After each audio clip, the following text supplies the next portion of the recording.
साथियों नमस्कार। 14 जून का दिन, आज की बात आपके साथ शुरू करते हैं।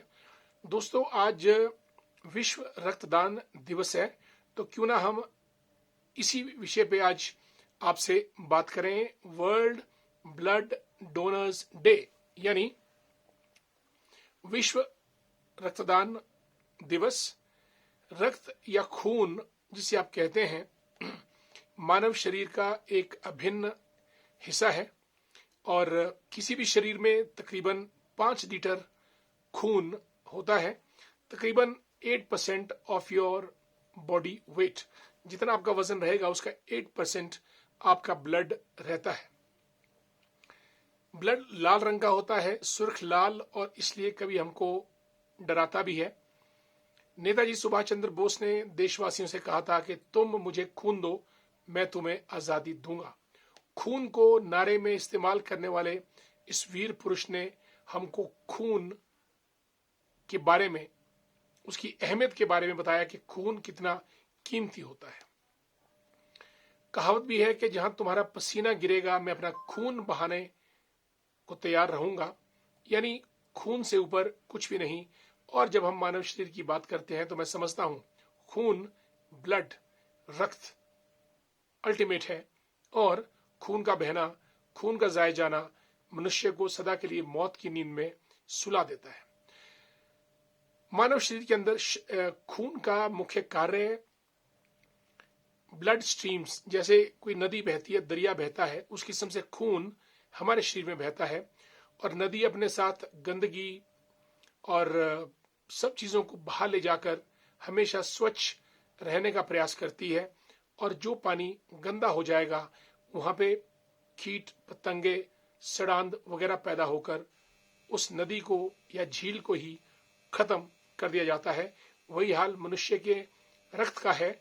जब तक प्योर प्यूरिफाइड रहेगा आदमी जिंदा रहेगा, और जब इम्प्योर ब्लड हो जाएगा कई किस्म के वायरसेस, बैक्टीरियाज पनप जाएंगे, मानव को डिजीजेस लग जाएंगी, असाध्य रोगों का शिकार होगा और जिंदगी खत्म। दोस्तों, ब्लड 4 कंपोनेंट्स का बना है। अगर हम इसकी संरचना पे ध्यान दें, ये एक स्पेशलाइज्ड बॉडी फ्लूइड है जिसके 4 कंपोनेंट्स हैं। पहला कंपोनेंट्स प्लाज्मा, यानी जो एक झिल्ली, जो एक हमको लिक्विड टाइप चीज दिखती है, प्लाज्मा सबसे बड़ा, ज्यादा क्वांटिटी में है रक्त में। और red blood cells, white blood cells 3, और चौथा कंपोनेंट प्लेटलेट्स। यानी अगर हम एक ड्रॉप ब्लड की लें तो उसमें हमको मिलेगा plasma, platelets, red blood cells and white blood cells. इनको मिला के खून बन जाता है। रंग ईश्वर ने उसको लाल दिया है ताकि इंसान को खतरे की घंटी हमेशा बजती रहे। दोस्तों, ब्लड का काम है ऑक्सीजन और न्यूट्रिएंट्स को अपने साथ फ्लो करके शरीर के विभिन्न टिश्यूज को प्रदान करना ऑक्सीजन, ताकि टिश्यूज जनरेट होते रहें, सेल्स जनरेट होते रहें और मानव शरीर काम करता रहे। ऑक्सीजन की सप्लाई लंग्स तक ले जाना और फिर लंग्स के द्वारा साफ ब्लड को प्यूरिफाई करके पूरे शरीर में पहुंचाना और मेटाबॉलिज्म को एक्टिवेट करना।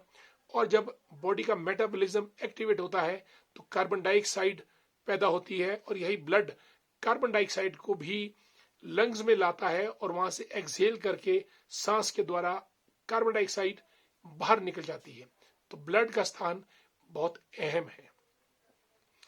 14 जून को मनाया जाता है क्योंकि इस दिन कार्ल लैंडस्टाइन, जिनको शरीर विज्ञान के क्षेत्र में 1930 में नोबेल प्राइज मिला था, क्योंकि उन्होंने एग्लूटिनिन नामक कंपोनेंट्स के बेसिस पर ब्लड को 3 ग्रुप्स में डाला था, A, B and O positive, blood का जो वर्गीकरण किया।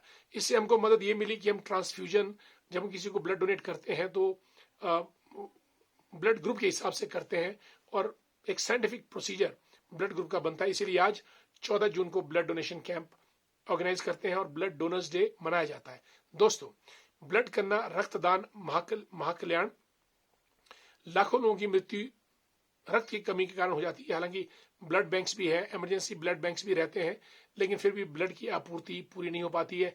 एक्सीडेंट्स है, असाध्य रोग है, और कई रोग तो ऐसे हैं जैसे थैलेसीमिया, हेमोफीलिया, यहाँ पे तो constant supply of blood patient को देनी पड़ती है और इतना ब्लड अवेलेबल नहीं हो पाता है। इसलिए रक्तदान करना चाहिए, क्योंकि 48 घंटे के अंदर जो आप रक्तदान करते हैं वो बॉडी में दोबारा से वापस रिप्लेनिश हो जाता है, और प्रत्येक 3 महीने के बाद आप ब्लड डोनेट कर सकते हैं।